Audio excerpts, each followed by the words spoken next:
ಕ್ರೀಡಾಕೂಟಕ್ಕೆ ಹೋಗಿದ್ದ ಮಗಳು ನಗುನಗುತ್ತಾ ಮನೆಗೆ ಬಂದಳು. ನನ್ನ ಫೋಟೋಗಳನ್ನೆಲ್ಲ ತಗೊಂಡು ಖುಷಿ ಪಡುತ್ತಿದ್ಳು. ಸಂಜೆ ಕಾಣೆ ಆದ್ಲು. ಅವಳು ಮೂಕಿ. ನನಗೆ 5 ಜನ ಮಕ್ಕಳು, ಅವರಲ್ಲಿ 3 ಮೂಗರು. ನನ್ನ ಗಂಡ ಕುರುಡನಾಗಿದ್ದ, ಅವನು ತೀರಿ ಹೋದ. ಆತ ಬದುಕಿದ್ದಾಗಲೂ ನಾನೇ ದುಡಿದು ಸಾಕುತ್ತಿದ್ದೆ. ಪ್ಲಾಸ್ಟಿಕ್ ಹೂಗಳ ಮಾಲೆಗಳನ್ನು ಮಾಡಿ ಅವುಗಳನ್ನು ಮಾರುತ್ತಾ ಬದುಕು ಜನ ನಾವು.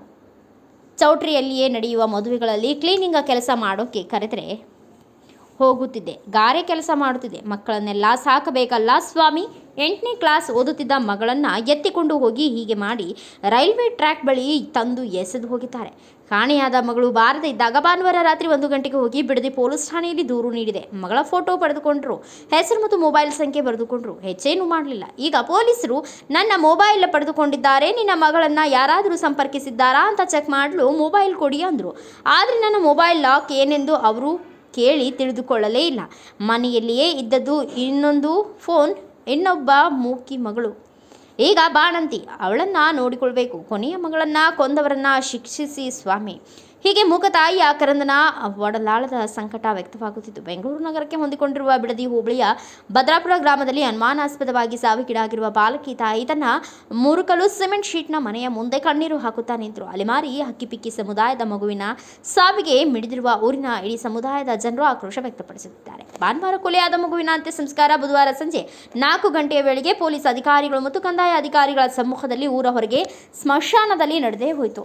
3 ದಿನಗಳ ಹಿಂದೆ ಅತ್ಯಾಚಾರ ಮತ್ತು ಹತ್ಯೆ ಒಳಗಾಗಿರುವ ಬಾಲಕಿಯ ಶವದ ಅಂತ್ಯ ಸಂಸ್ಕಾರ ಮಾಡುವುದಿಲ್ಲ. ಕೊಲೆಗಡುಕರ ಬಂಧಿಸುವವರೆಗೂ ಹೆಣ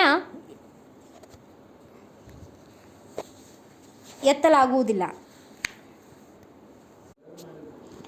ಗ್ರಾಮಸ್ಥರು ಬಿಗಿಪಟ್ಟು ಹಿಡಿದಿದ್ರು. ಹೆಣ ಕೊಳೆಯುತ್ತಿತ್ತು, ಊದಿಕೊಂಡು ಬ್ಲಾಸ್ಟ್ ಆಗುವ ಹಂತಕ್ಕೆ ತಲುಪಿತ್ತು. ಕೊನೆಗೂ ಪೊಲೀಸರ ಒತ್ತಾಯಕ್ಕೆ ಮಣಿದು ಅಂತಿಮ ಸಂಸ್ಕಾರವನ್ನು ನೆರವೇರಿಸಲಾಯಿತು. ಉತ್ತರ ಪ್ರದೇಶದ ಹಥರಾಸ್ನಲ್ಲಿ ಅಧಿಕಾರಿಗಳೇ ನಿಂತು ಹೆಣವನ್ನು ದಫನ್ ಮಾಡಿದ ಚಿತ್ರಣವನ್ನು ಘಟನಾವಳಿಗಳು ನೆನಪಿಸುತ್ತಿದ್ದವು. ಅಂತ್ಯ ಸಂಸ್ಕಾರದ ಬಳಿಕ ಉಪಮುಖ್ಯಮಂತ್ರಿ ಡಿ.ಕೆ. ಶಿವಕುಮಾರ್ ಗ್ರಾಮಕ್ಕೆ ಭೇಟಿ ನೀಡಿದರು.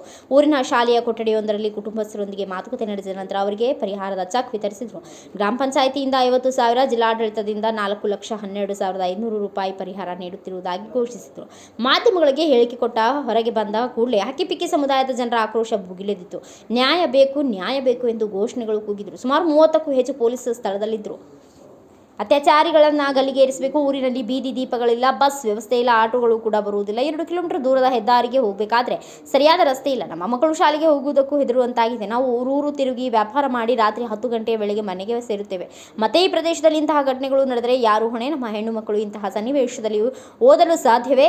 ಇವತ್ತು ಆ ಮಗುವಿಗೆ ಆಗಿದ್ದು ನಾಳೆ ನನ್ನೊಂದಿಗೂ ಮಗುವಿಗೆ ಆಗಲ್ಲ ಅನ್ನುವ ಖಾತ್ರಿ ಇಲ್ಲ ಎಂದು ತಮ್ಮ ದುಃಖವನ್ನು ತೋಡಿಕೊಂಡರು.